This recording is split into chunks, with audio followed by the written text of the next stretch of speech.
Bueno, pues vamos a empezar con el arte de la negociación, además de decir a todos buenos días y bienvenidos, ¿no? Yo creo que negociar es el arte de la palabra convertida en compromiso. No es otra cosa. Es la capacidad de convencer al otro para que acepte mis tesis y que el otro también me convenza para que yo acepte las suyas. Esto es negociar. Y es, vaya, negociar es saber abrir, saber ceder, saber cerrar. Y el problema está que muchas veces no sabemos abrir. Salimos muy altos, salimos muy bajo, somos cicateros en la salida. Otras veces no sabemos ceder. Y al final posiblemente tampoco sepamos cerrar. Pero hay muchos que saben abrir. Y hay muchos que saben ceder. Y hay muchos que saben cerrar. Estos son realmente aquellos que pueden llegar a conclusiones positivas y válidas. Vamos a continuar y entonces, este es un poco el sumario, ¿no? La primera parte comprende unas pinceladas que yo pretendo que salgan como las cerezas de un cesto. Hay una serie de transparencias, una serie en fin, puestas aquí que os voy a compartir y os van a enviar, pero simplemente las tengo, son un poquitín más extensas de lo que suele ser normal en una presentación, pero mi objetivo es que si alguno, se lo decía ayer a Diego, si alguno tiene la tentación de verlas otra vez, pues por lo menos que tenga unas ideas un poco más explícitas de las que serían simplemente unos escaparates, unos simples enunciados, ¿no? Entonces, la primera parte serán pinceladas, hablaremos de aprendizajes, hablaremos de preparación, de desarrollo y de cierre. Y la segunda parte, hablaremos del tiro de los negociadores, de la personalidad conflictiva de algunos con los que nos toque lidiar y luego a una pequeña conclusión. Esto es en definitiva lo que vamos a tratar. Y empezamos pues. La primera pincelada es tratar de qué es lo que pretendemos en una negociación. ¿Por qué negociamos? ¿Para qué negociamos? ¿De qué negociamos?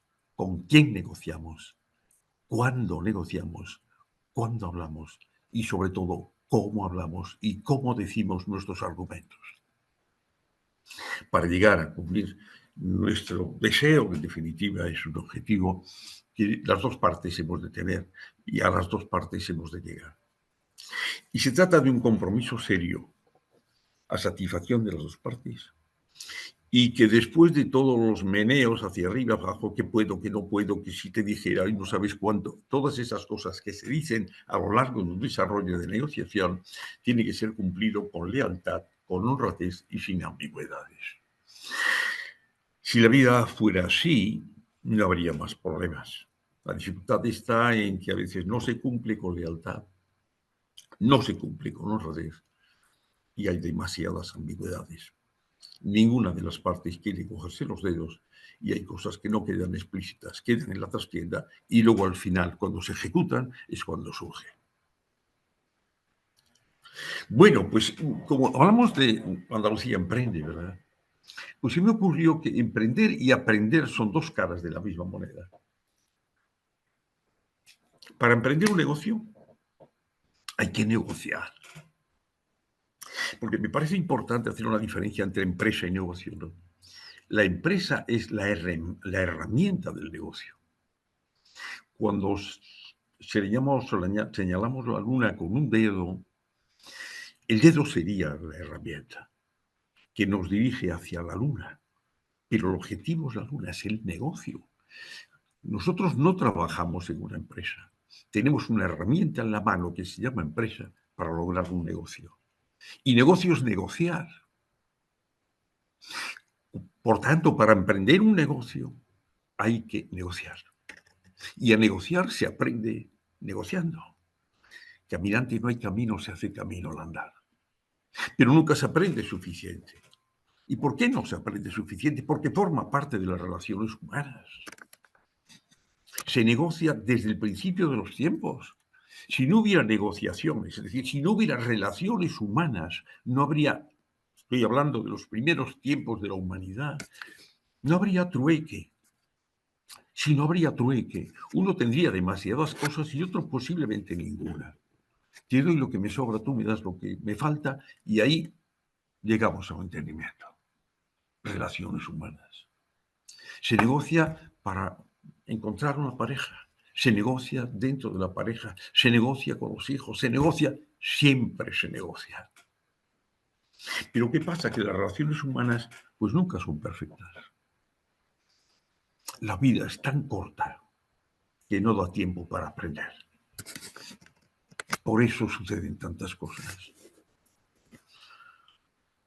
Sigamos pues con otra pincelada.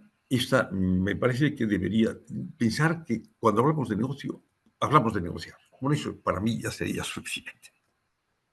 Por eso es importante.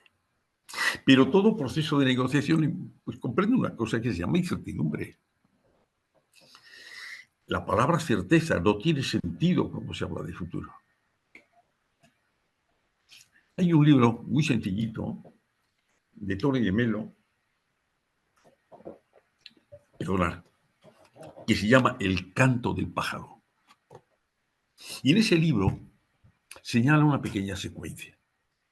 Resulta que había una vez en el Tíbet, es un señor que vivió en Goa, y en fin, a todos sus capitulillos en el libro pues hablan de la zona del Tíbet y de la zona de China y todas estas cosas.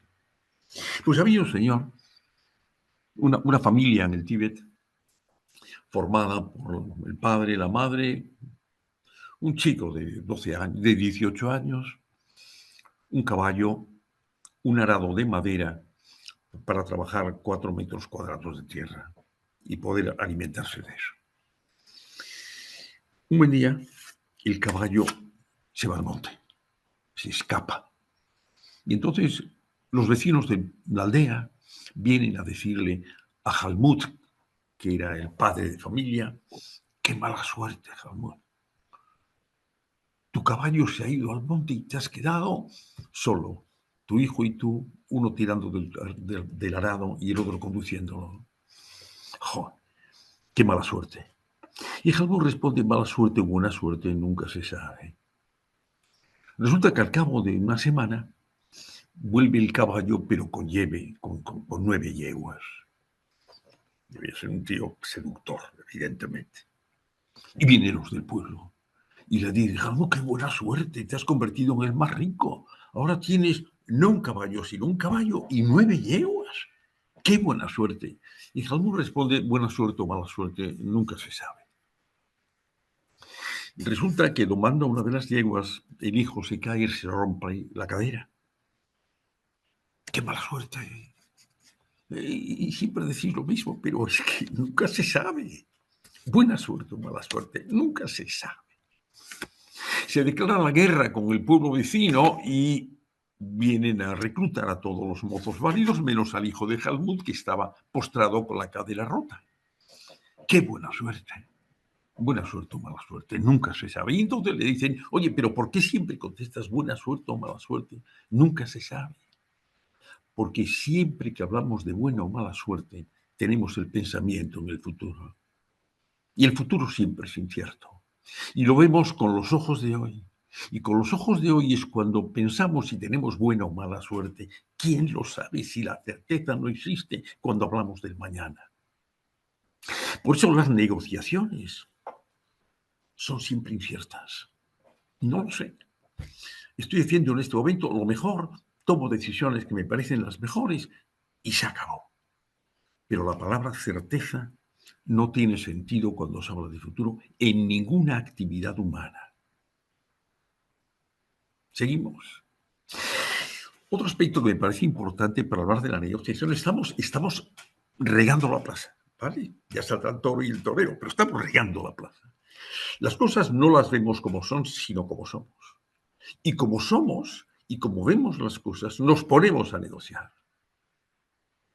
Y el cómo somos, aquí lo vemos en la transparencia, ¿verdad? Que no la voy a leer, tiene un efecto en los resultados de la negociación. Porque cuando yo negocio, voy yo completo, hasta con mi sombra si hace sol. No dejo nada en casa. Mi manera de ser no se queda en la presa de un armario. Por eso deberíamos de tratar, si fuera posible, de conocernos y también de tratar de conocer el perfil de la persona con la que vamos a negociar. Evitaríamos determinadas discusiones que sean innecesarias y posiblemente llegaríamos a puntos de encuentro mucho más próximos que después de estar yendo y viniendo con cosas y con dimes y diretes que a lo mejor se prestan a confusión. Nuestra manera de ser se traduce en nuestra forma de actuar, en todos los órdenes. Y nuestra manera de ser está condicionada fundamentalmente por nuestra manera de emocionarnos. Yo, personalmente, me valoro mucho más por lo que siento que por lo que pienso. Somos emociones andantes. Y como tal vamos a negociar. Pero como las cosas no las vemos como son, porque mi proyección siempre será subjetiva, de acuerdo con mi historia, de acuerdo con mi mochila, la de la otra persona también será su historia, su mochila, sus picos, sus valles, que se proyectan en el momento en que ve las cosas, en el momento en que se pone a negociar. No perdamos de vista esto. Cuando yo pienso, vamos a ver, la vida es poliédrica, ¿no?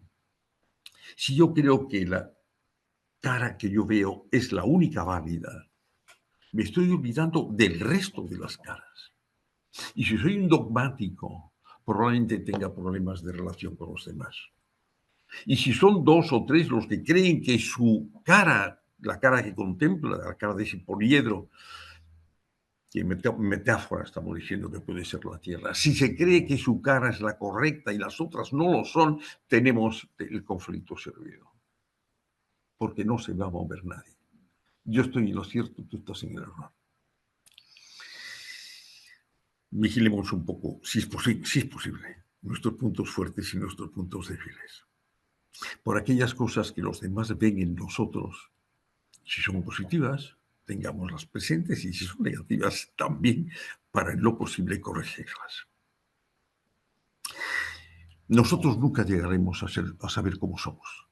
A lo más que podemos llegar es a creer cómo somos. Y los demás también creen cómo somos. En el momento en que la forma en que yo creo que soy, los demás creen que soy, probablemente sea de esa manera. Pero si uno de los dos cree de manera diferente, seguro que o los dos o uno de los dos está equivocado. Pero no perdamos de vista que no somos objetos, somos sujetos que piensan y que sienten. Por eso somos distintos. Bueno, vamos a ver, la condición para el acuerdo es así de simple, ¿no?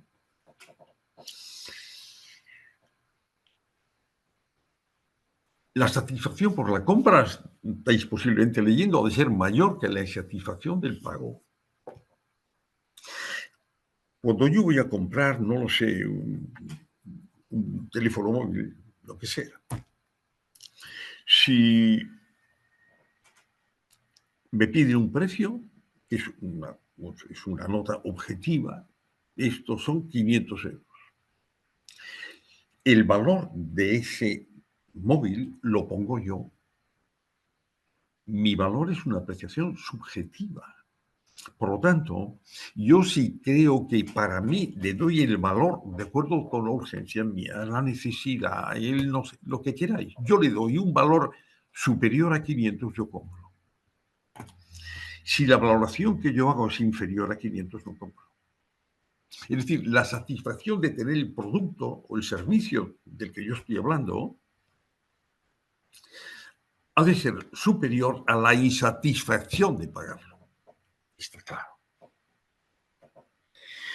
Se trata de un intercambio de satisfacciones en toda negociación, en las que las partes son dependientes entre sí. No estoy diciendo nada nuevo. Estoy diciendo cosas que se saben, pero que hemos de reflexionarlas de vez en cuando. Y la satisfacción, es el valor, juega muchísimas veces la parte emocional. Fijaros que muchas veces no compramos las cosas por precio, las compramos por el descuento. De hecho, en los escaparates de muchas tiendas en las épocas de rebajas se dice el 70%, el 60% o el 50% de descuento en el escaparate. Y luego, entre paréntesis, y pequeñito, a partir de. Miguel, disculpa un segundo. Es que hay un comentario de Manuel Vieites, es un paisano tuyo, y dice, probablemente mantener la calma y la objetividad. Ser flexible y estar dispuesto a ceder y buscar soluciones creativas. Buscar soluciones win-to-win para buscar colaboración y confianza. Y ya dice una frase en gallego, dice, no sé si pronuncio bien, gracias señor Beito e vos días. Lo vamos a tratar precisamente, ese es el tema, ¿no? Que a veces no sabemos llegar al win-win, porque no queremos, porque mi manera de ser no pretende llegar al win-win, que ganemos los dos, porque yo no pretendo convencer, pretendo vencer. Y entonces no se llega al win-win.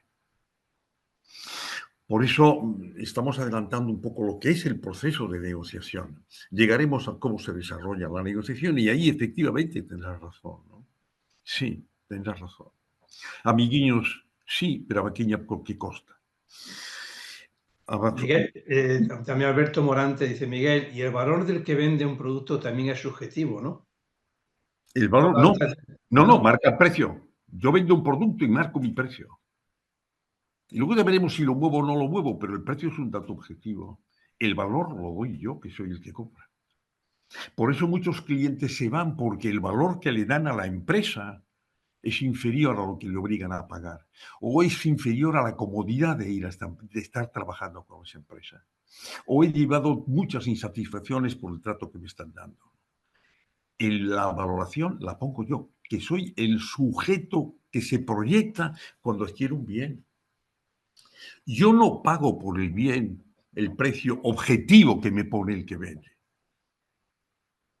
Tenemos que llegar posteriormente a un acuerdo donde yo esté en condiciones de aceptar ese precio, porque llego a valorarlo probablemente un poquitín más de lo que me piden. Y entonces compro. Si empato, a lo mejor también compro, pero si la satisfacción es inferior, no compro. Pero es el pan de cada día. Somos mayoritariamente clientes nosotros, ¿no? Mayoritariamente clientes. Y sabemos que cómo gastamos el dinero, dónde, cómo hay señuelos, cómo es la parte emocional. El marketing es siempre emocional. Si el marketing no es emocional, no funciona. El marketing es otra cosa. El marketing es la manera de emocionar a los clientes para facilitar el camino a los vendedores en las situaciones clásicas, ¿no? Hoy, hasta Internet tiene que ser emocional. Es más difícil, pero tiene que ser emocional. Tiene que estar redactado de manera que inspire emociones positivas de cerrar una operación de compra. Pero lo vamos a ir viendo, ¿eh? Otra pincelada es que nunca aceptemos la primera oferta.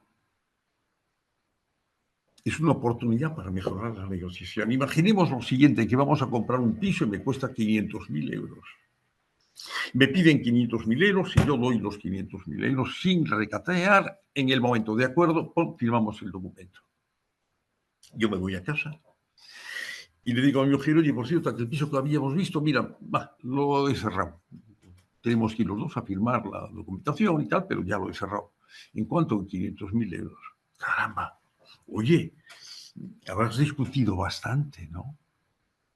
Sí, sí. Me miro al espejo y digo, oye, a lo mejor si hubiera discutido un poco hubiera conseguido algo de descuento, pero lo he cerrado sin más.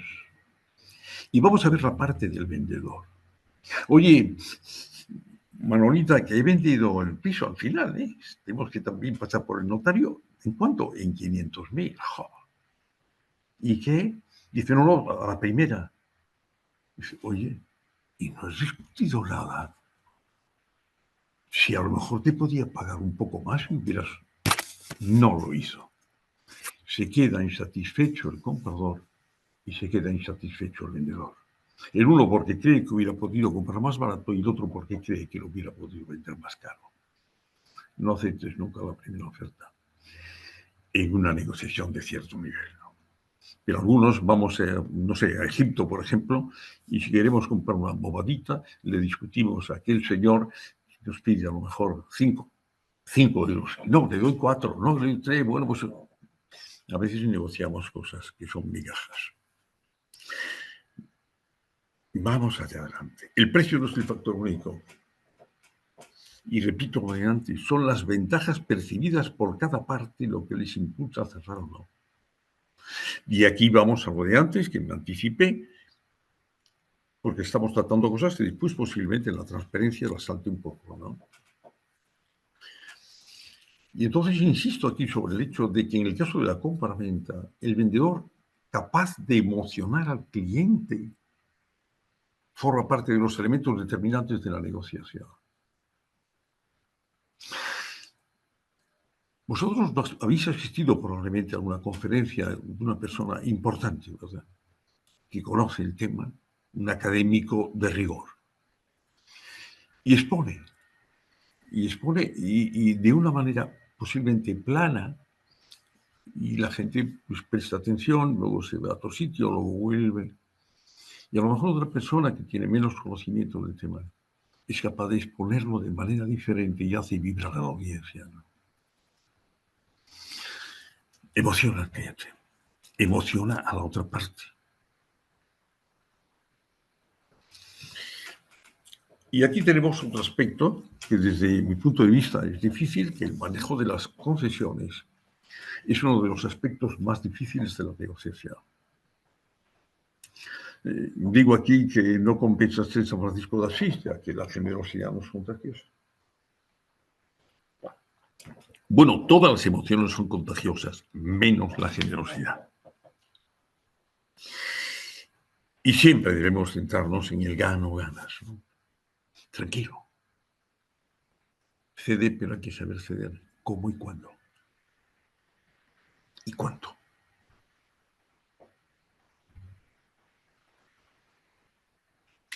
Otro tema importante es si estoy hablando con una empresa con la que tenemos una cierta relación, hay que tener cuidado con los precedentes.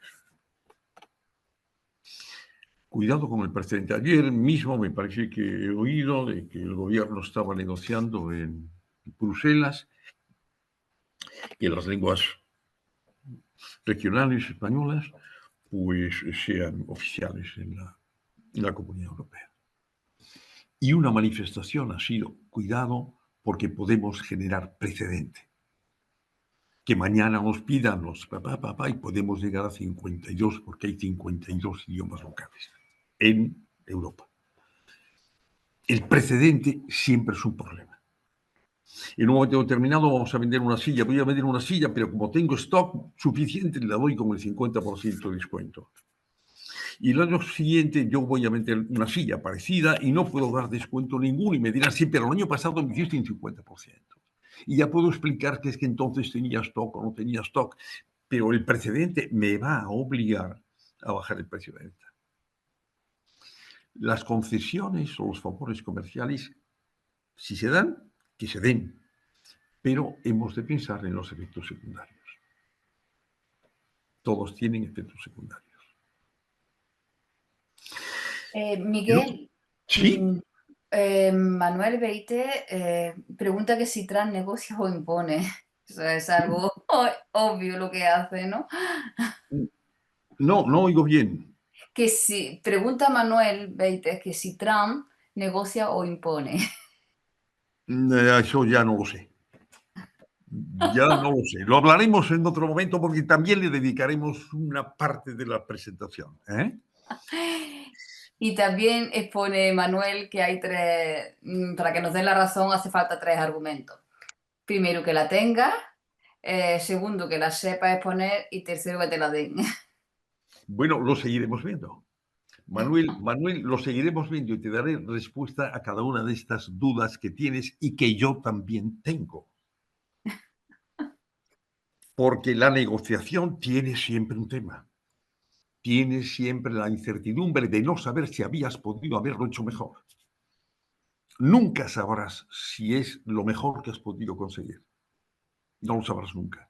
Lo único que sabrás es que firmo por no sé cuánto. Y eso, contento, ya está. Pero nunca sabré si hubiera podido ser mejor. Esto es la cruz y el calvario de las negociaciones. Pero cuando yo domino, me puedo poner en una posición de muro y digo, oye, mira, si quieres cerrar, muévete tú. Y entonces la confrontación ya está servida. Y hay una parte que me interesaba poner en este lugar, ¿no? Las quejas. Estoy hablando, me imagino, a emprendedores fundamentalmente, ¿no? Las quejas son un tesoro, si sabemos tratarlas. Pero a veces, cuando vamos a quejarnos de algo, la otra parte, la parte que recibe la queja, nos considera como un enemigo. Se defiende, miren, de aquí salió bien, esto se lo entregué en condiciones, el contrato se firmó así, eso no se decía en el contrato. La reacción casi siempre inmediata es la de negar la evidencia. Pues no ha sido, pues no es posible, pues lo estamos viendo constantemente en la política. Y hemos de examinar la situación desde el punto de vista del otro. Hay una parte que se llama empatía. Hay una parte que muchas veces parece que, en fin, está ahí, no se conoce suficientemente, ¿no? Y una vez que yo comprendo los temas del otro y el problema que me presenta el otro, vamos a ver si le damos una solución, ¿no? El presidente de una compañía en la que yo trabajaba tenía un viaje a Nueva York y cometió la incorrección, la imprudencia de meter unos documentos importantes en la maleta junto con el resto del equipaje y la maleta no llegó a destino. Tenía una reunión muy importante en una empresa importante para tratar de helicópteros Sikorsky y no pudo hacer nada. La maleta no apareció y allí más o menos improvisó lo que iba a tratar. Mandó una queja a la compañía y al poco tiempo, muy poco tiempo, recibió una nota de disculpa del presidente de esa compañía aérea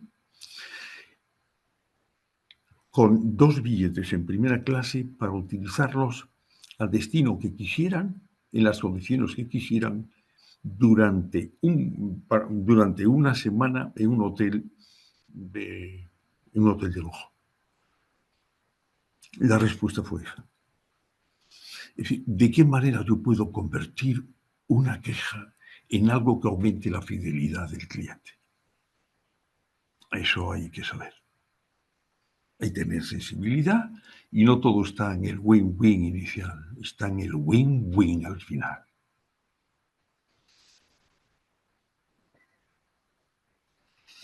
Otra cosa es la humillación, que no suele salir gratis. Las emociones son contagiosas y cuando se desbordan pueden llegar a encontronazos imprevisibles, porque la razón deja de actuar.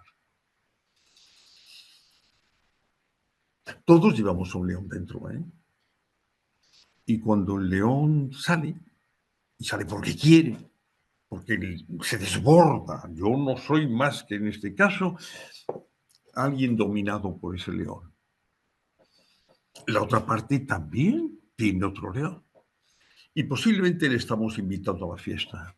Y se están peleando 2 leones porque los 2 los llevamos dentro y nosotros, los, entre comillas, propietarios de los leones, que en ese momento no mandan nada, estamos como espectadores. La razón deja de actuar. Y además, si con eso tenemos ofensa pública o privada, pues puede venir la revancha, puede venir... No te preocupes, que la venganza siempre se sirve en plato frío. Pero hay quien humilla, ¿eh? Pero no estoy hablando de humillar solamente en las negociaciones contractuales. Hay quien lo humilla cuando se considera superior, probablemente sea inferior, probablemente arrastra un complejo de inferioridad, pero cuando se considera superior, algunas personas tienden a humillar a los que tienen debajo. Y aquí vamos a lo que decía, me parece que era Manuel, ¿no? En la cooperación se busca el consenso, el win-win, el gano-ganas, ¿no? En la confrontación, la victoria. Y las negociaciones puntuales se prestan a la vez de paso garrotazo. A la vez de paso cañonazo. Si no va a volver, me la desplumo aquí. Difícil es después mantener las relaciones de futuro, ¿no?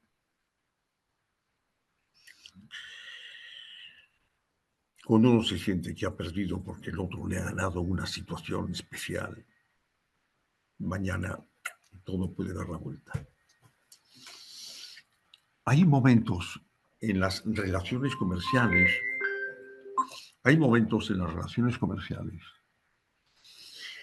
cuando surge lo que se llama el momento de la verdad.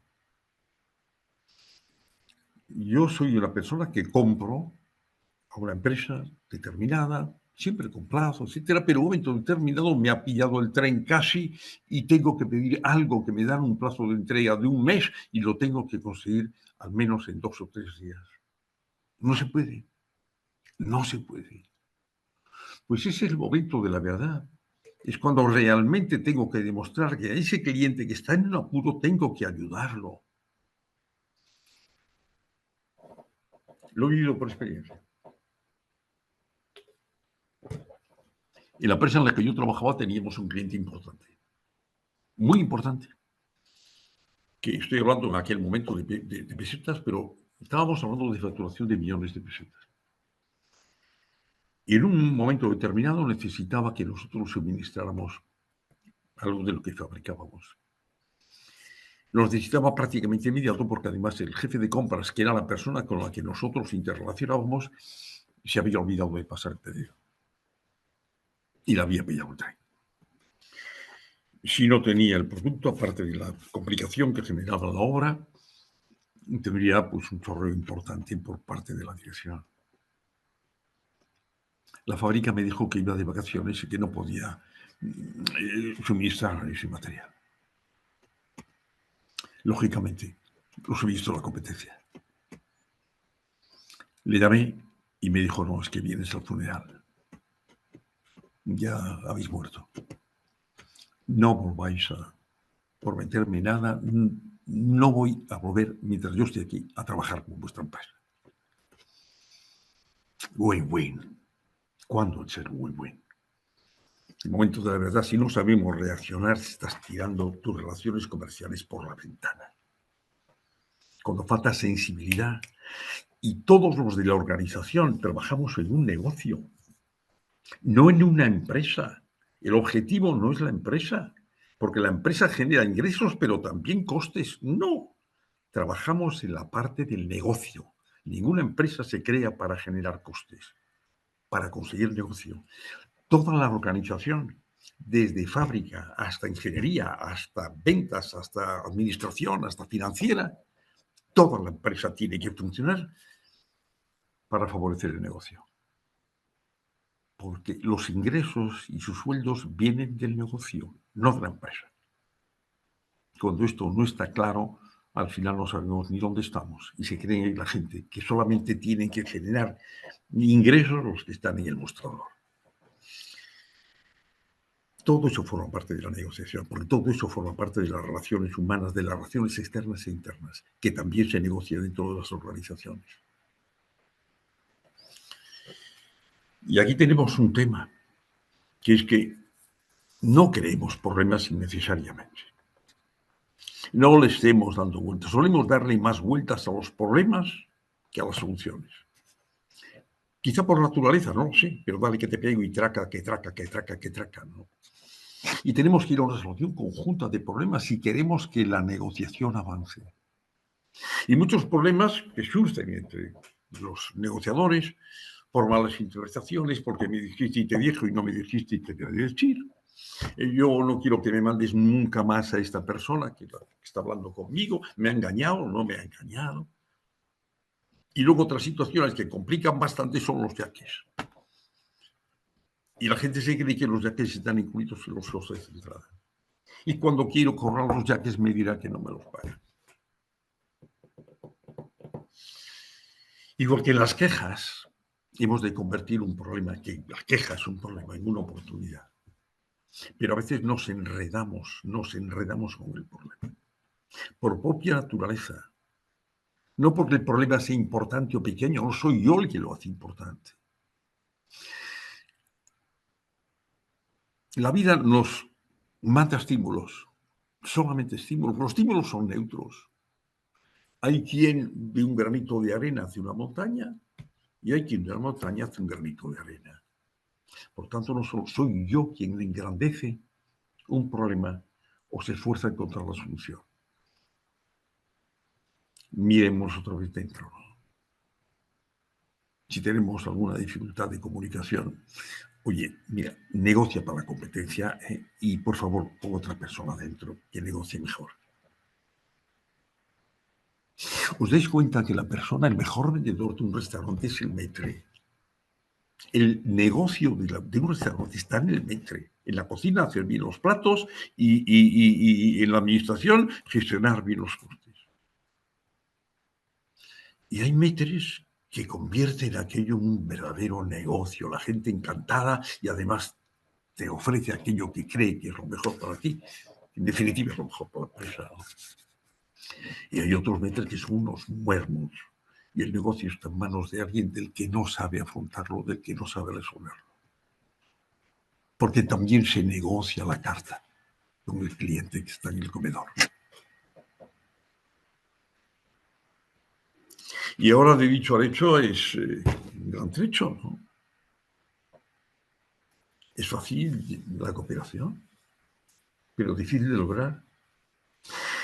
En todas las negociaciones, los que tengáis experiencia, que seguro que la tenéis mucha, no es raro que surjan situaciones inesperadas. Hay enredos, las emociones, como decía antes, se desbordan. Hay que iniciar el proceso si no queremos llegar a un punto de no retorno, que es el punto muerto.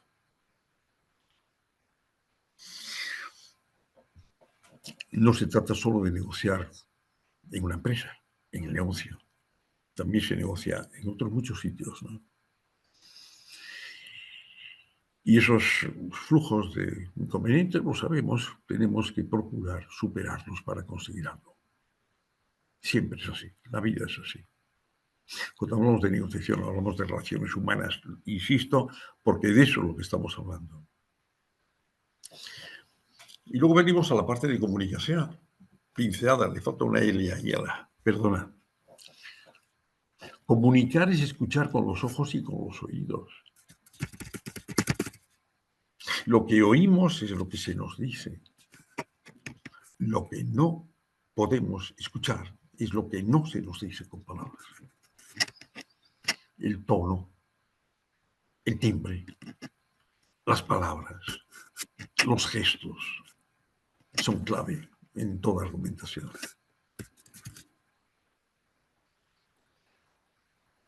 Cuando uno negocia, tiene que mirar a los ojos del oponente y tratar de conocer qué es lo que no nos está diciendo. Y hacerlo posiblemente, lo veremos a continuación, de una manera determinada. La conversación es hablar después de escuchar con alguien que escucha antes de hablar. Aquello que se dice siempre, ¿no? No digas lo que piensas, piensa lo que dices. Todo eso es la comunicación. Da para un curso entero de hora y media o de 2 horas. Pero hay aquí algo que nos enseñó un día Kipling y que yo he traducido al castellano. 7 honestos servidores me enseñaron lo que sé. Sus nombres son qué, quién, cómo, cuándo, dónde y por qué. Esa es la llave de muchas conversaciones y que muchas veces no preguntamos porque damos la respuesta por sabida. Son los pronombres interrogativos. Y Kipling nos hizo un modelo en inglés, worldwide, etcétera, ¿no? Esto es una bobada, ¿verdad? Es una obviedad. Me gustaría que fuera utilizado siempre que tengamos lleguemos a un punto de decirle, ¿no? El qué, el quién, el cómo, el cuándo. Abren muchas puertas. Luego tenemos otra parte que es necesario ver, que son movimientos y trucos. A veces fortalezas inexistentes. Una vez fui a ver a un presidente de una empresa importante de construcción. Yo trabajaba en una empresa que estaba ligada al sector de la construcción. En mi vida vi tanta alfombra persa en aquel momento, en aquellos tiempos, ¿no? Cuando se pagaba bastante por una importación, con lo que se llamaba el impuesto de lujo a las importaciones de ese tipo. Era un despacho enorme con una cantidad de alfombras persas. Pisando aquello ya llegabas asustado, ya te sentías inferior. Era una fortaleza inexistente porque la empresa estaba prácticamente en quiebra. Y entonces muchas veces se juega el farol, como jugando al póker, ¿no? Debilidades impostadas, exageraciones no verbales, sino simplemente con los gestos. Siempre hemos de tener en consideración el grado de autoridad del oponente. Lo veremos después, pero a veces negocio con quien no tiene responsabilidades, con quien no es el que toma la decisión. Hace años, en Cádiz, estaban construyendo un centro comercial. Y me decía el jefe de ventas que lo tenía más o menos engarzado porque estaba hablando con el hermano del dueño, el hermano del promotor importante. Ah, bueno, sí, el hermano, además es un hombre que influye y no sé qué, y no sé cuántos y tal. Cuando se ve la decisión, resulta que es en favor de la competencia. La competencia estaba hablando con el consulting, que era el que tomaba las decisiones. El hermano jugaba de farol. Era el hermano que no servía para más cosa que para gastar su dinero y presumía de ser hermano del que realmente tenía la decisión, que había delegado en la consultora. A veces uno no sabe con quién negociar y pierde la operación. Es que claro, no. A ti te faltaba información. Vale. A veces tenemos que recurrir al mal menor. No siempre voy a ganar aquello que pretendo, pero por lo menos voy a ganar una parte, mejor que si no hubiera negociado. No nos olvidemos que el que domina a veces no es que humille con la palabra, es que no le quiere dejar al otro, no es al win-win, ¿no? Es que no le quiere dejar al otro ni las migajas. Así de cutre es la gente. Quiere vencer y no te deja ni las migajas. Sin embargo, Kissinger, que es uno de los mejores negociadores que ha dado la administración americana, decía, cuando negocies y cuando veas que has ganado la negociación y que el otro está acorralado, por lo menos deja la puerta entreabierta para que puedas salir con cierta dignidad. No ganas la operación, pero no pierdes la dignidad. El gano-pierdes es el pasaje al punto muerto, ¿no? Yo si pierdo no cierro, salvo que por táctica me interese perder hoy y eso lo aplico como costes de promoción esperando mañana tener la ventaja. Pero cuidado, el futuro siempre es incierto. No tienes asegurado que luego te aprovecharás de la ventaja. El futuro siempre es incierto. El pierdo ganas es similar al anterior, es el otro que no quiere, ¿no? Y el pierdes no tiene sentido. Por eso la fuerza negociadora depende de las alternativas y de las emociones que generes.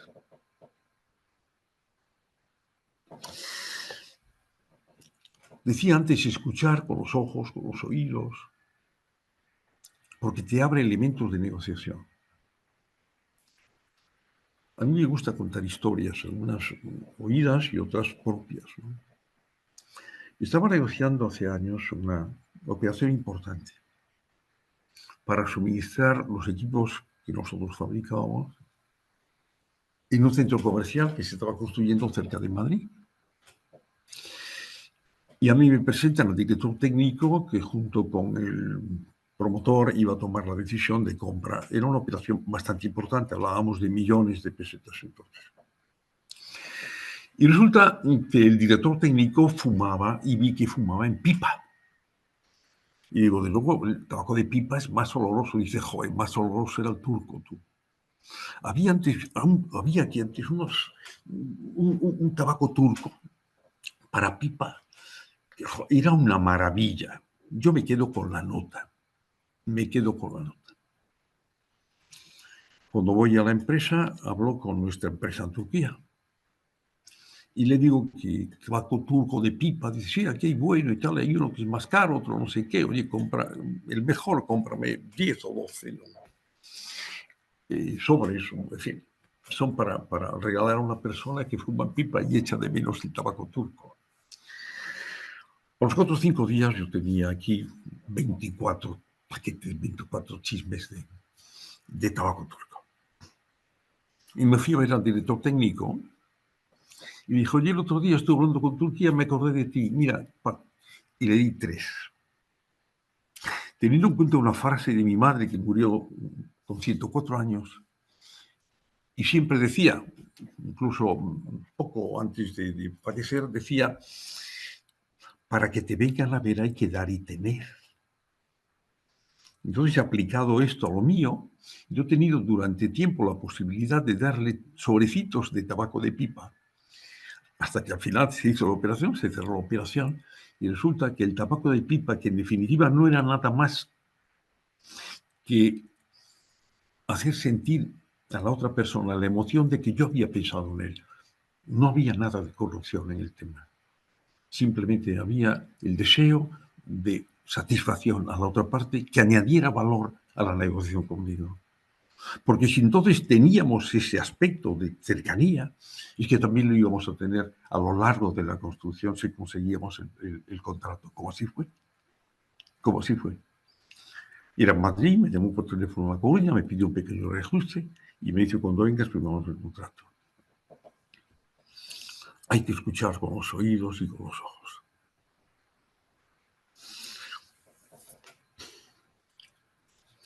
Bueno, volviendo antes al dominio, el poder de los negociadores es la esencia del proceso negociador. Si yo valoro al otro como que tiene mucha más fuerza que yo, me va a condicionar la actitud negociadora. El que tiene la urgencia siempre tiene la debilidad. Por tanto, si yo tengo la urgencia y no encuentro a ningún otro proveedor que me resuelva el problema, ese proveedor veo que tiene fuerza y mi condición negociadora no va a ser la de una potencia importante, va a ser lo de tratar de conseguir el resultado que me resuelva la urgencia. Es el ejemplo de antes, del momento de la verdad. Y esto que condiciona la actitud negociadora puede llegar a tener mayor peso en el resultado que las circunstancias objetivas de la operación. La urgencia es un sentimiento. Seguimos hablando de sentimientos y emociones en las negociaciones de todo tipo. Incluso para una central atómica, digo eso porque podía haber dicho otra bobada todavía peor, ¿no? Y se negocia con técnicos. Pues hay una empresa que le cae mejor al técnico, estamos hablando limpiamente, ¿eh? Le cae mejor que otra que le cae peor. Pues el hecho de que le caiga mejor da lugar a que la negociación favorezca a esta otra empresa, a la empresa esta. Eso es evidente, es el mundo así. En unas negociaciones para entrar a trabajar en una empresa antes de realizar la entrevista de empleo, hay personas que pierden la posibilidad de entrar en la empresa simplemente en la manera de abrir la puerta y en la manera de andar a visitar, a sentarse delante de la mesa que le va a entrevistar.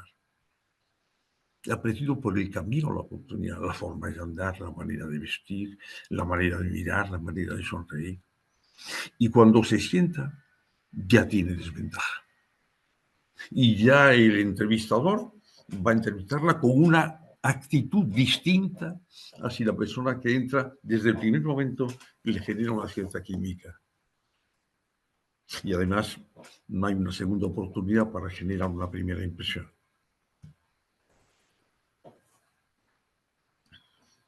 Y vamos a ver, al negociar se aprende que siempre podría haber sido mejor. Y vamos a ver qué cosas se han aprendido.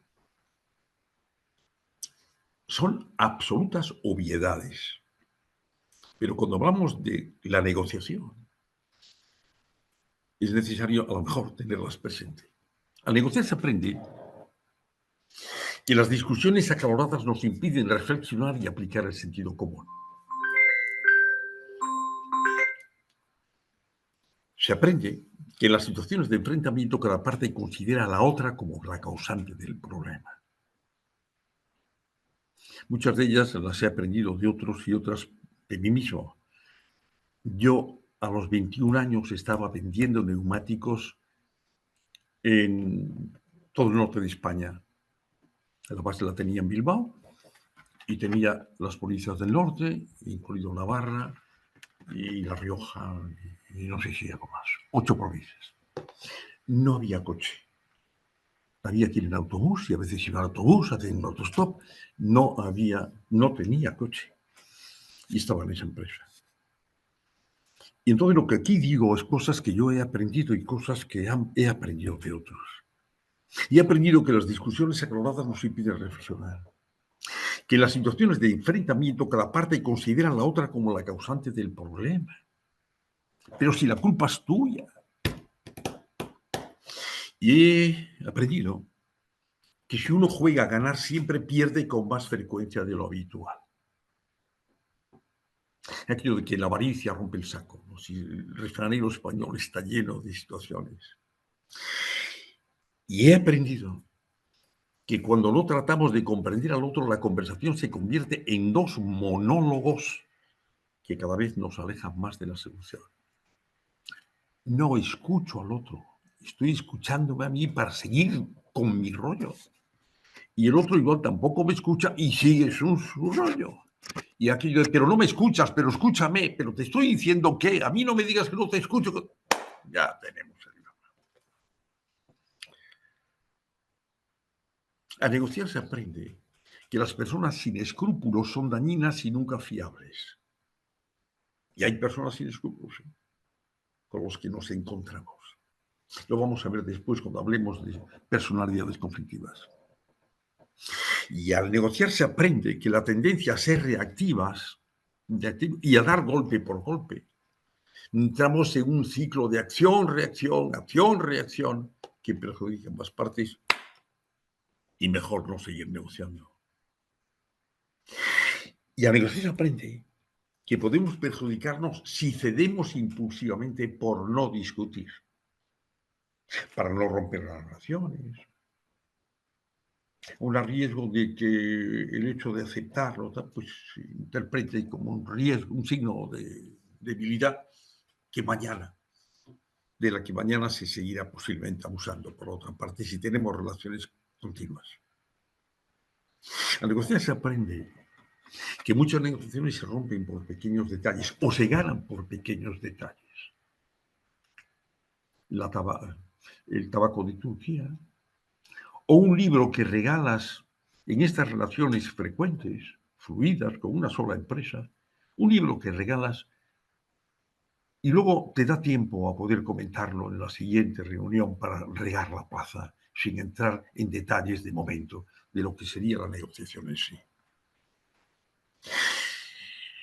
Es cuando alguien hace la petición de boda de la chica, ¿verdad? Y se habla de todo menos de la boda. Aprendes que la mayoría de las negociaciones son representaciones teatrales en más de un momento, y en la que cada parte representa un papel que le corresponde. Pero cuidado, Puedes hacer el teatro que quieras, pero cuando firmas, se acabó el teatro. En ese momento hay que cumplir lo que has firmado, salvo que seas una persona sin escrúpulos. Y a negociar se aprende que nadie enseña las cartas. Y que magnificar las dificultades y no puedo y tal es más que esperable. Al negociar se aprende que muchas veces el soborno y el chantaje intervienen en negociaciones presididas por la carencia de ética. El soborno y el chantaje. Hace años estuve contribuyendo durante 7 años en el Colegio de Ingenieros de Caminos y tenía una parte, diríamos, impartía 2 asignaturas en un máster. Una precisamente era negociación en la dirección de la empresa. Y hablaba mucho más de la negociación interna. Y otra era de la ética. De la ética, hablando con ingenieros de caminos. Soborno y chantaje. Casi pan de cada día. En el primer caso se trata de comprar. Yo mediante el soborno lo que quiero es que te prostituyas. Y que me vendas tu capacidad de tomar la decisión. Oye, ya sabéis que, en fin, si me aceptas este precio, 10% es para ti. Y el chantaje. Si no me haces no sé qué, no cuentes conmigo. También muy frecuente. O sea, en primer caso comprar y en el segundo amenazar. La frase la ética no es rentable a corto plazo. La ética, cuando uno se cae y se pringa sobornando, o el otro se pringa haciendo chantajes, dice, no, es que el mundo es así. Es que el agua está sucia. ¿Y qué quieres que haga? Báñate, pero no la manches más. No la manches más.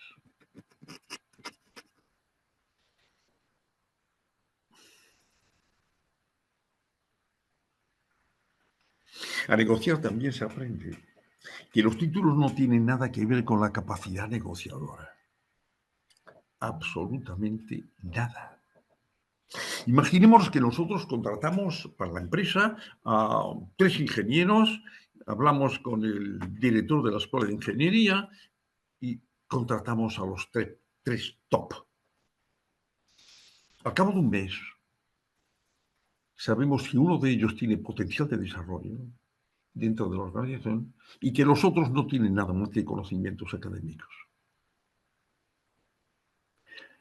No pongas a negociar a los otros 2. Es que no tendrá posiblemente ni posibilidades ni potencial de desarrollo.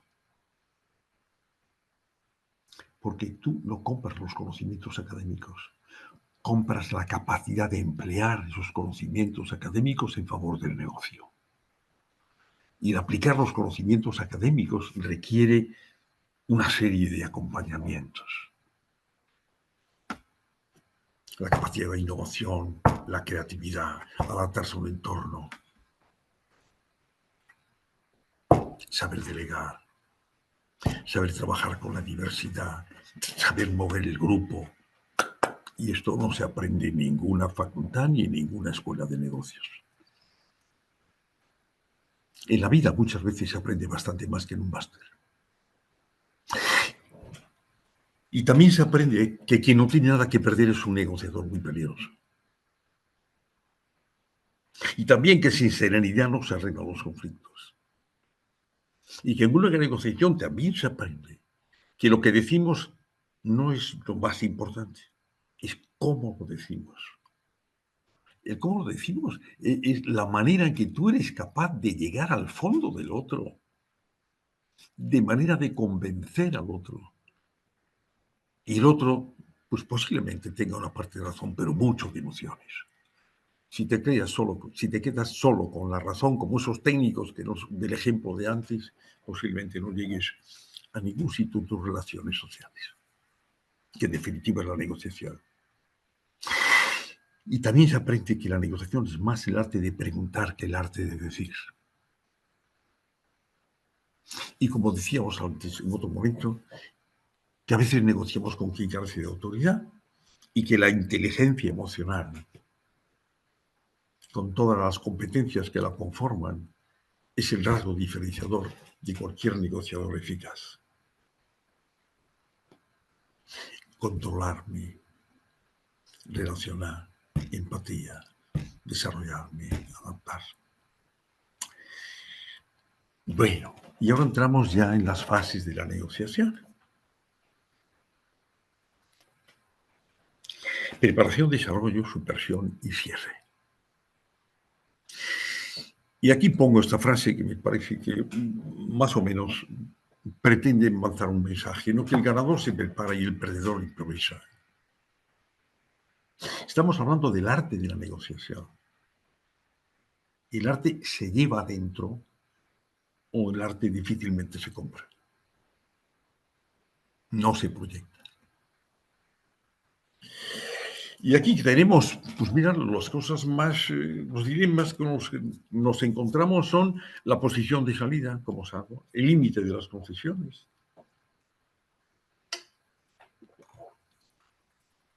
La presión del poder, la información, la actitud, el punto muerto, la autoevaluación. Estas cosas son las dificultades, diríamos, o dilemas más frecuentes. Por lo tanto, prepararse, prepararse y prepararse. Y hay que hacer una hoja de ruta en la preparación. ¿Qué es lo que voy a negociar? ¿Cuáles son los intereses que voy a defender? Porque no se negocian posiciones, lo veremos después, se negocian intereses, siempre intereses. ¿Cuáles son las ideas creativas que pongo sobre la mesa para convencer al otro que es interesante llegar a un acuerdo? ¿Qué reglas vamos a seguir? Estoy hablando de negociaciones de un cierto nivel, pero pueden ser negociaciones de proveedor a cliente en cualquier empresa de diferente tamaño que sea, ¿no? ¿Y cuáles son las alternativas? A propuesta de cierre. Los que creen que pueden improvisar cerrarán improvisando.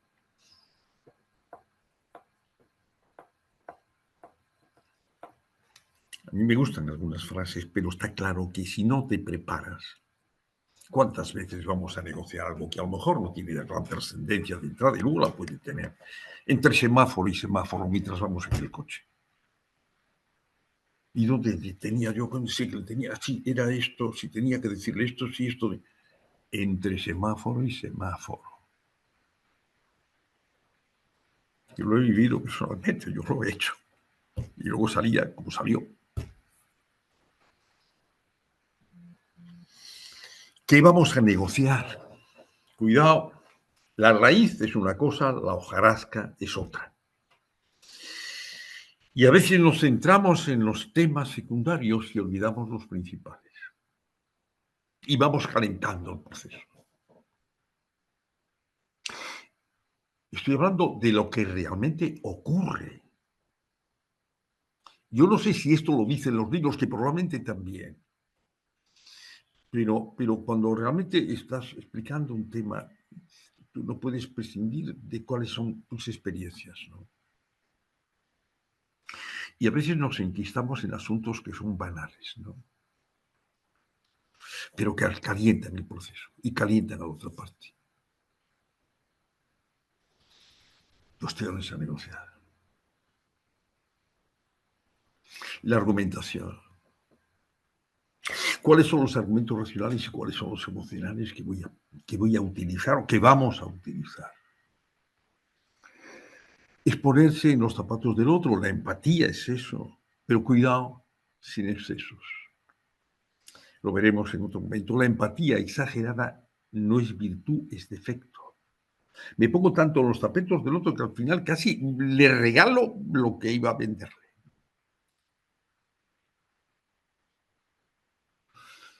Cuidado con las ocurrencias, ¿eh?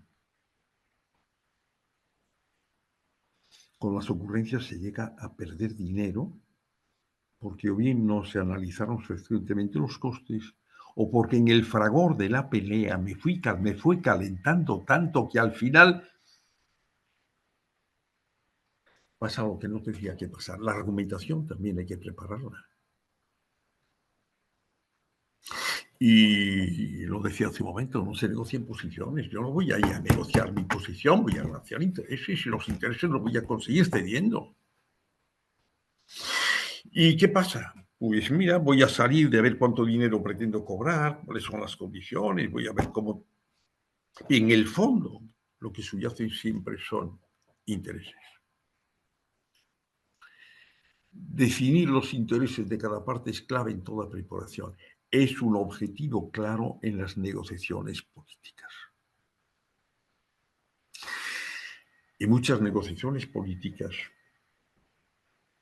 los intereses son personales, son partidistas,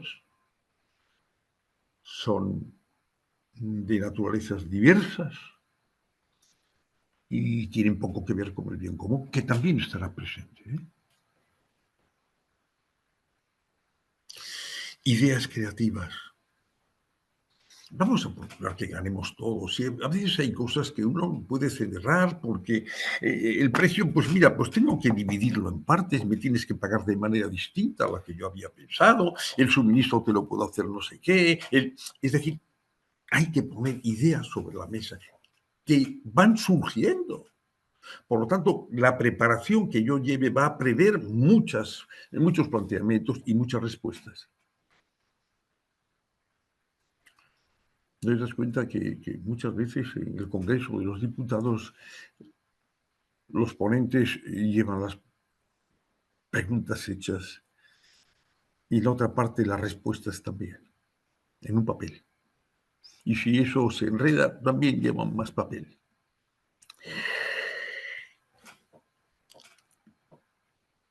Primero vamos a crear y después valoramos, ¿no? Muchas de las mejores ideas del mundo fueron tachadas inicialmente de disparates.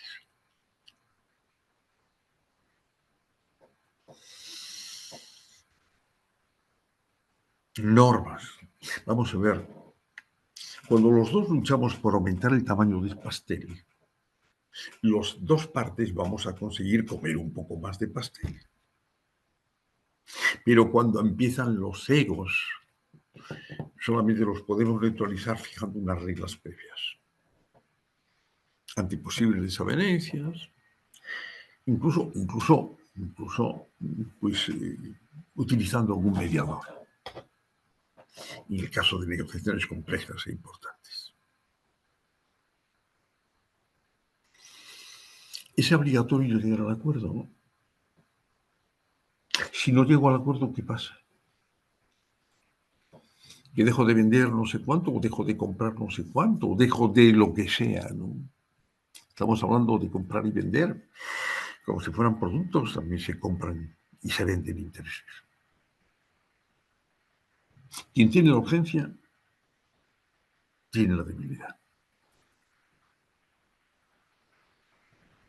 Os había explicado antes la situación por la que en la empresa nuestra perdimos una operación importante y un cliente importante. Es el momento de la verdad del que antes hablaba. El momento de la verdad lo olvidamos muchísimas veces.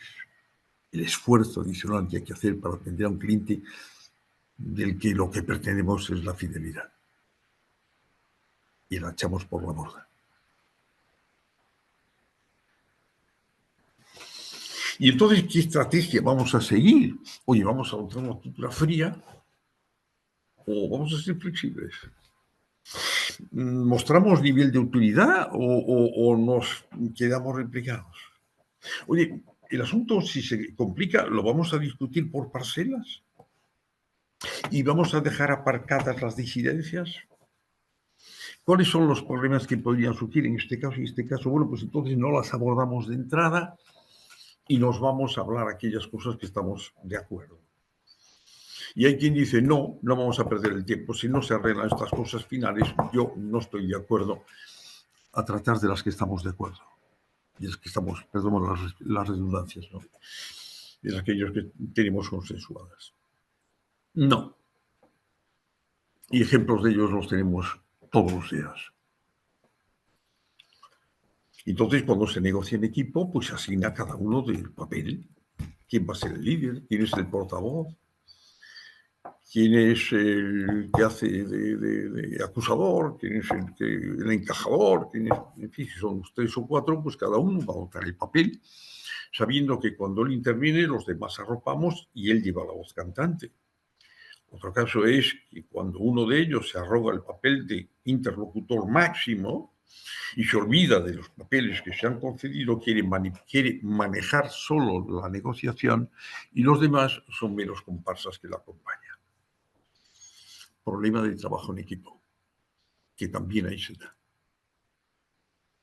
Y luego otro tema importante, pero muy importante, es que cuando negociamos una operación, la negociamos con unos señores que puede ser el departamento de compras, puede ser, no sé, la consultoría, puede ser la ingeniería. Ahí nosotros hacemos la negociación. Pero si esto se subcontrata con otra compañía y nosotros no hemos negociado, ni siquiera la hemos visto, hay que procurar que esta subcontrata no solamente esté de acuerdo con una de las partes, sino de nosotros que somos los proveedores. Y esto es así, se producen problemas cuando hay ambigüedades contractuales. Es bastante difícil las negociaciones con los países árabes.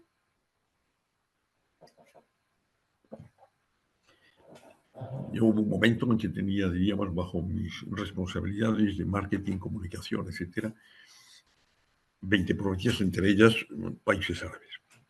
Llegabas a un acuerdo con ellos, firmado, pim, pam, pam, pam, pam, y se iba a pagar parcialmente, diríamos, pues cuando están los materiales, tanto por ciento, cuando no sé tanto por ciento, cuando están tanto por ciento.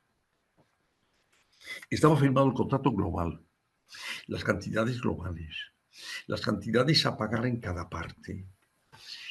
Pues cada vez que había que pagar, había que negociar esa parte.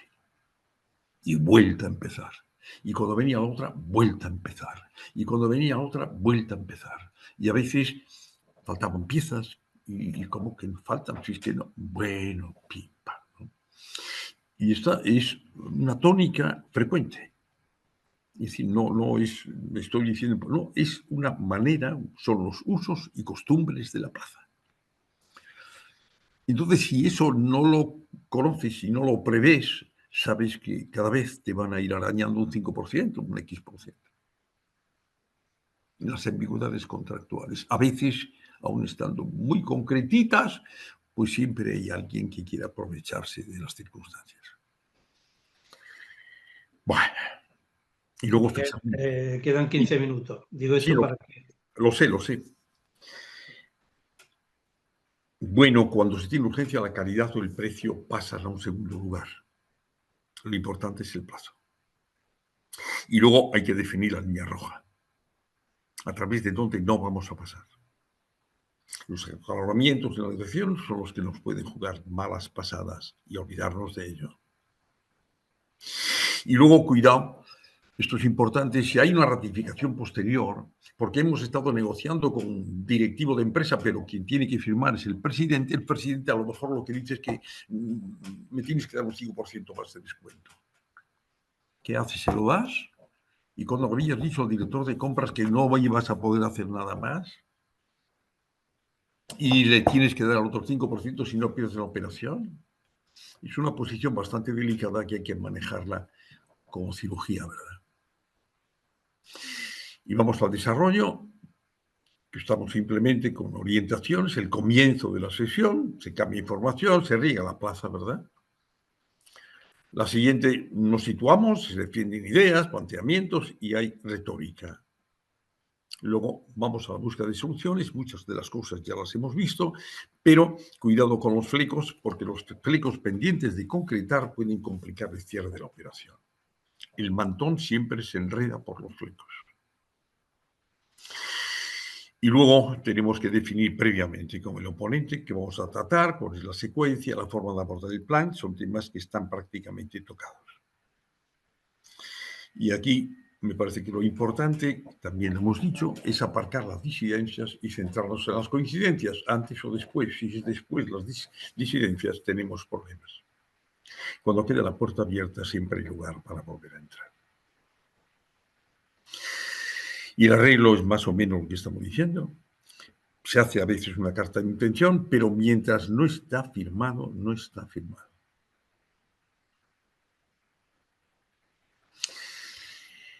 Y esta fase por sí solo, como decíamos antes, el de la ratificación, se presta a todo tipo de maniobras para lograr nuevas ventajas. Y luego, por favor, a veces si son negociaciones más complejas, vamos a hacer una supervisión para evitar que no seamos capaces o de plazos o de técnicamente o que tengamos dificultades al momento de la ejecución. Y una vez ya se acaba todo, llegamos al cierre.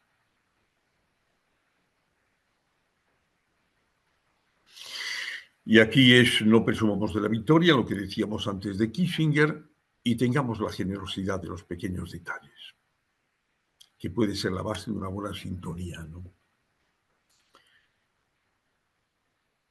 Y llegar a un acuerdo es una cosa y ponerlo en práctica otra. Tiene que haber seguimiento. Si no hay un verdadero seguimiento, las dificultades pueden surgir en cualquier momento. Depende siempre de si estamos hablando de una obra que necesita ser seguida o depende también de una operación determinada. Pero el tiempo se me come porque probablemente me he enredado en algunas cosas, ¿no?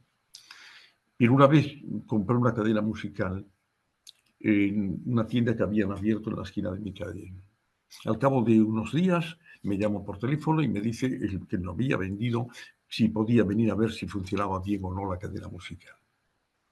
Llegó, la miró, funciona, esto está un poco tal, esto quiere que... Vale. Y le digo, oye, es la primera vez que alguien que me vendió algo me ha venido a ver si qué tal funcionaba. Y me dice, es que la diferencia de mi negocio soy yo. Y tengo que seguir lo que yo estoy vendiendo para que los clientes estén satisfechos. Usted podía comprar eso en otro establecimiento grande, un gran almacén, y ha preferido venir a comprar a la esquina de la calle. La diferencia soy yo. Y a veces la diferencia, si no eres distinto, eres barato. Y ahora vamos al estilo de los negociadores.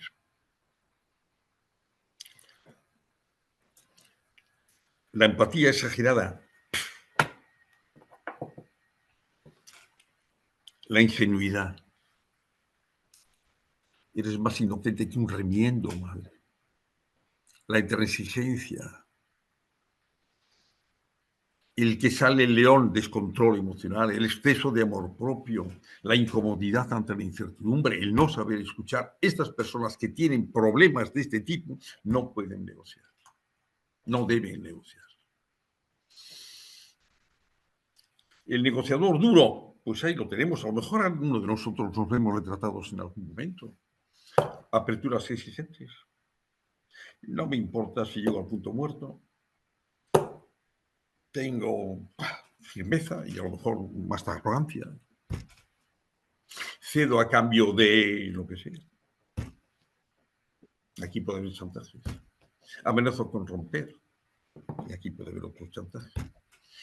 Y el orgullo siempre es mal consejero. El blando abre modestamente, se aleja fácilmente de su posición de salida, da concesiones sin exigir partopa, teme exageradamente el punto muerto y suele actuar desde la debilidad. Y entonces aquí pongo una frase de Ford. Tanto si quieres que podrás como si quieres que no podrás, acabarás teniendo razón. Y el exigente, que es el que realmente yo creo que es el que vale la pena y el que sí que nos ha dado los mayores éxitos, analiza el tema, estudia los puntos débiles propios y del oponente, se muestra blando, duro según las circunstancias, sabe perder sin ser humillado y sabe ganar sin humillar. Estoy yendo más rápido sin centrarme porque me han hecho un toque de atención que agradezco.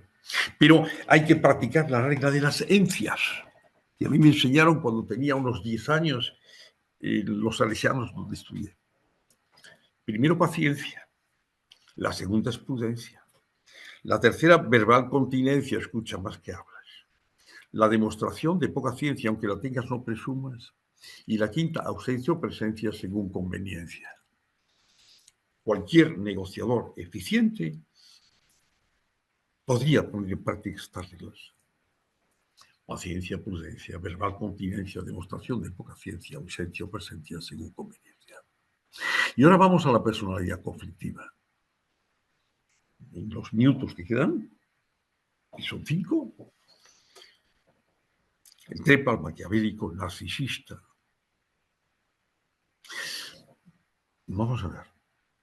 Los psicópatas no dudan en utilizar cualquier medio para alcanzar sus fines, punto. No tienen sentimientos de los demás, solo los suyos, y les dicen que el que manda soy yo y que mi ego es el que manda. Y que sean de manera irrefrenable el estatus. Sigo.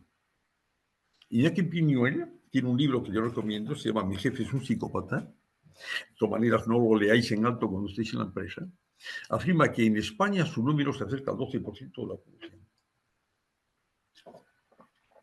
¿Quiénes están entre esos 12%? Cuidado, yo no sé cuántos estamos ahora en el tema, pero si calculamos 12%, pues a lo mejor tenemos tendencias psicopáticas. Yo me cuento, ¿eh? Maltratadores físicos y verbales, parásitos sociales, mediocres, acosadores escolares, arrogantes, mentirosos, compulsivos y muchos políticos en ejercicio. ¿Qué dice? Donde más hay. Lo dice Piñuel también, ¿eh? Carecen de empatía y muestran una perversa obsesión por aniquilar a los que creen una amenaza. Son enfermos, los definen los psiquiatras como subclínicos de la dimensión psicopática, no son enfermos. Les falta resonancia, no sienten pena ni compasión, pero pueden llegar a simularla teatralmente. Cuidado que a veces negociamos con estas personas. Son maestros incomparables en la manipulación, se me ha ocurrido poner. Y perjudican a los que consideran sus peligrosos oponentes. Manipulan, calumnian. Y cuanto antes tratan de edificar a aquellas personas que les pueden complicar la vida y a aquellos que no. Se trata de comprar a los primeros y los que no le pueden tratarlos como unas ovejas, ¿verdad? Y a veces eliminarlos sin contemplaciones. Bueno, vamos a pasar aquí. El trepa. Puede ser el alpinista laboral. Se ofrece para cualquier trabajo sucio o inmoral con tal de ser protagonista de la situación. Que con estas personas también negociamos. Es de latón y chivato. Es un seductor superficial y un pelota. Simula ser un trabajador duro, llega por la mañana, se mete en un despacho, coge un papel y se pasa todo el día recorriendo las oficinas con el papel en la mano sin hacer nada más. Si se encuentra algún jefe, dice, yo voy con el papel a casa, al despacho de... Simula ser un trabajador duro y se apropia del trabajo de los demás y domina la coacción y la dirección por amenazas. El maquiavélico, que no se note, lo estoy leyendo. Algunas empresas contratan a esta gente para tomar decisiones de ética distraída. Hay que echar a la gente. ¿Ya? Tengo un ejemplo. Me contó una vez una chica, una secretaria de dirección, que tenía un jefe y eran 2 secretarias las que había. Una mañana llama a una de las secretarias y le dice, mira, lo siento, tengo que prescindir de ti, no he dormido toda la noche pensando que podía hacer algo importante y que tenía que prescindir de ti, tengo la necesidad de hacerlo, y por tanto, como eres la nueva, pues eres tú la que he elegido, lo siento muchísimo. Pero no te preocupes, que me voy a preocupar de estar en contacto con mis amigos para encontrarte un trabajo pronto. Cuando se marchó, le dijo a la secretaria que quedaba, oye, si me llama, no voy a estar presente, no me la pases nunca, no quiero volver a saber de ella.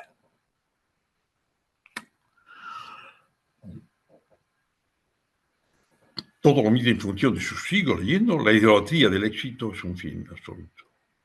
Las dudas éticas quedan sepultadas por la consideración social que merecen sus aparentes éxitos. Se los contratan para poner un ERE, para luchar contra los... En fin, se contratan para hacer cosas que la dirección presente no es capaz de hacer o no quiere hacer. Y el maquiavélico dice, si quieres crecer, pues dime a Dios, dime amén, ¿no? Sus frases feridas, tengo que prescindir de ti. Si se quiere triunfar, no queda otra opción. El mercado es así, mejor mi carrera. Si no quieres polvo, no bajes a la era, dicen los políticos. Si sus colaboradores no piensan y actúan como él, quedarán descartados en su promoción profesional. Y el narcisista es el guapo de la película. Se cree Dios. Suele envidiar y cree que es envidiado. Necesita que lo adulen. Pasa de las normas, manifiesta tendencias prepotentes y arrogantes, tiene pretensiones de estatus, categoría y alcurnia. Rehúsa el trato con los que, pero le explota en beneficio personal. Si alguna vez negociamos con estas personas, que las hay y están enfrente de nosotros, dice Piñuel que un 12% de la gente en España al menos es así, sepamos que son negociadores sin escrúpulos, que los acuerdos posiblemente nos sirvan y que cada día aprenderemos una cosa nueva, que negociar es ceder y que sobre todo lo que hay que saber no solamente es el objetivo, conocer el objetivo, sino saber llegar a él mediante la argumentación adecuada, la preparación suficiente. Sé que lo que he dicho son obviedades, pero a veces las obviedades hay que repetirlas porque caen en la rutina de nuestro trabajo diario. Y nada más, creo que hemos llegado casi al final. Y es que la negociación es más un arte que una ciencia, que el aprendizaje es clave, que de los errores se aprende y que en la vida personal y empresarial siempre hay de todo.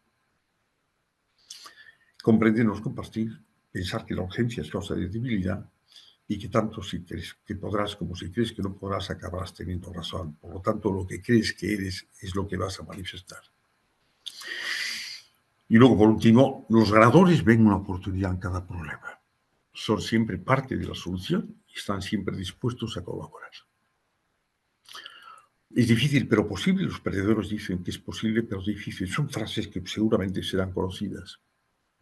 Y consideran a las personas como medios para la salvación de los perdedores como fuente de problemas. Los ganadores siempre tienen un programa y los perdedores tienen una excusa. Muchas gracias por haber escuchado tanta obviedad.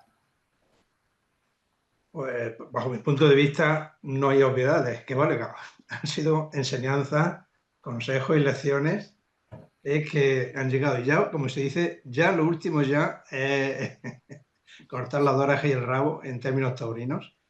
No lo sé, no lo sé, pero a negociar se aprende negociando. Hay una frase, un comentario de Manuel Vieites que dice: felicidades por tu exposición. Fue excelente, forte aperta, ¿cuánto vale a vaca? ¿Cuánto me das? Decía mi abuelo. Sí. Te sonará a ti, vamos, yo más o menos lo entiendo lo que quiere decir, pero tú seguramente mejor. No, sí, está claro, está claro. Está clarísimo. Es Manuel Vieites va siendo grano. Sí, decía que... Sí, Paloma Reino también dice sentido el micro está abierto, Manolo. Claro, decía si queréis hablar. Los micros los podéis reactivar por si queréis hablar. Claro, decía que encontró un billete de 100 euros en la calle por la mañana temprano. Dice, el que madruga, Dios le ayuda. Y sale un señor detrás que dice, sí, pero más madrugó que lo perdió. En todo caso. Ahí se va mi nota final. Muchas gracias por la escucha. Bueno, pues dices, también Paloma y Reino espero simplemente que sirva de reflexión. No pretendo enseñar nada, sino hablar de experiencias de vida Y las experiencias de vida se forman a base no solo de caminar, sino de negociar con las personas que encuentras en el camino. Magnífica lección. Yo también he mencionado en un par de ocasiones a un negociador que yo realmente admiraba, independencia de su... Era Kissinger, ¿no? Que se echa de menos en estos momentos bastante, creo yo. No, bueno, porque ahora realmente se ha pasado a otra situación. Es decir, estamos hablando de Internet y de que las operaciones son prácticamente online como estas, ¿no? Yo tengo que confesar que en estas situaciones me siento menos cómodo que en las presenciales, ¿no? Porque miras a la gente a los ojos, sabes por dónde va a derrotar el toro, ¿no? Aquí no hablas hacia delante de una pantalla y no sabéis si está siendo escuchado o no. Somos de otra época, querido Diego, ¿eh? Y ahora el mundo es así. Ahora hay que negociar también con Internet. Los mensajes que se ponen tienen que ser mensajes que vendan. Y los mensajes que se venden no solo son precio, a pesar de que la gente compra mayoritariamente por precio. Pero Muy bien, pues bueno, pues nada, me parece que simplemente deciros lo que había existido y que pues no deciros sé que si hay la semana que viene reanudamos, ya terminamos el mes de junio, hacemos vacaciones, por lo menos en Secot Jaén por lo menos, aunque sea, digamos, es un deseo, aunque luego la realidad no es así, pero bueno. Bueno, Y la semana pues que nada, viene, el miércoles que viene, también, en fin, este mes hemos pensado en... Diego, ¿Perdón? sí, sí. Sí. sí, quería decirle a Miguel que excelente, como lo he dicho por el chat, es un gallego avezado y con experiencia, y creo que hay algo importante que él conoce y que yo conozco y que todos conocemos. La mejor negociación se hace en una mesa con gastronomía. ¿Se hace? En una mesa con gastronomía. Pues a lo mejor no estoy de acuerdo. Pues yo sí, Decía mi primer jefe, Berroeta, Félix Berroeta, vasco de eso, me decía, Miguel, las negociaciones hay que hacerlas por la mañana y después del café con leche. A la hora de comer y con 2 vasos de vino se dicen cosas que o no se llevan a la práctica o que te cuestan mucho dinero. las mejores negociaciones, Y Miguel, lo que pasa es que después de la operación, cuando ya sí. está todo resuelto, pues nos tomamos champán y comemos lo que sea, ¿verdad? Pero la negociación hay que hacerla antes. El cierre hay que hacerlo antes. Bien, es una perspectiva que a mí siempre me ha dado un muy buen resultado. Pero evidentemente había que tenerla preparada antes y lógicamente cerrar después a posteriori. Sí, pero cuidado, pero cuidado. Pero después del café con leche se hablan las cosas, se dice y se cierra y luego lo celebramos comiendo. Cuidado que no tengas que ceder un 5% más. Pero efectivamente es así. Siempre he perdido las negociaciones con alguien muy importante, que era mi mujer, pero me ha ido muy bien. El gana-gana sí siempre que el otro también quiera que ganes. Y a Muy veces bien. sí. Por eso Enhorabuena. hay que conocer bastante a la gente que tienes enfrente, ¿verdad? Sí, Es decir, tienes que quitarle el traje que iba puesto y verle dentro. Y dentro a veces se ven cosas que no son las que gustan a primera vista y uno tiene que navegar a veces en zigzag, ¿eh? Cuando Hombre, se negocia hay que navegar en zigzag muchas veces. los efectos a veces de algo tan importante como un tip de la puntualidad son importantes para negociar también. Si alguien es informal en la puntualidad, ya te da una pista. No me lo digas. Yo llegué a un sitio, llegué un cuarto de hora más tarde y ya no me atendieron. El tráfico, lo que sea. Bien, no llegué a tiempo y ya no me quisieron atender. Y me estaba Efectivamente. esperando el subdirector general. Por eso me decía mi abuelo que siempre hay que llevar el reloj adelantado. Sí, pero que no sepas que está adelantado. Exactamente. Una aperta fuerte y que sigas Bueno, pues nada, un con la abrazo misma muy salud. fuerte a Un todos. abrazo. Muchas gracias. Gracias por vuestra intervención y que a esta persona que no le veo la cara, pero que siempre dice cosas que permitan sobre ellas construir. y ayudar a construir la negociación. Espera, que no me ves la cara. Sí, tienes razón, disculpa. Ahora la vas a ver el perfil. A ver si me ves. No, no importa. No, no, espera, es que no sé no. por qué. Manuel, te Ahora vemos, me ves. pero Ahora él me no te ves. ve porque está compartiendo la pantalla. Pero los demás te vemos, los demás te vemos. Vale. Te vemos bien, Manuel. Te vemos bien, pero él... Yo también os como veo a Miguel vosotros está... fantásticamente, sobre todo a Encarnación. La Pasa veo que él la fantástica. está presentando ya. Puede dejar de presentar si quiere, Miguel. Vale. Ahora ya sí, Deja de sí te presentar. verá. Ahora ya sí te verá. Bien, yo sigo sin ver a nadie, pero debe de estar, no sé, seguro que es muy guapo y tiene una voz preciosa, ¿vale?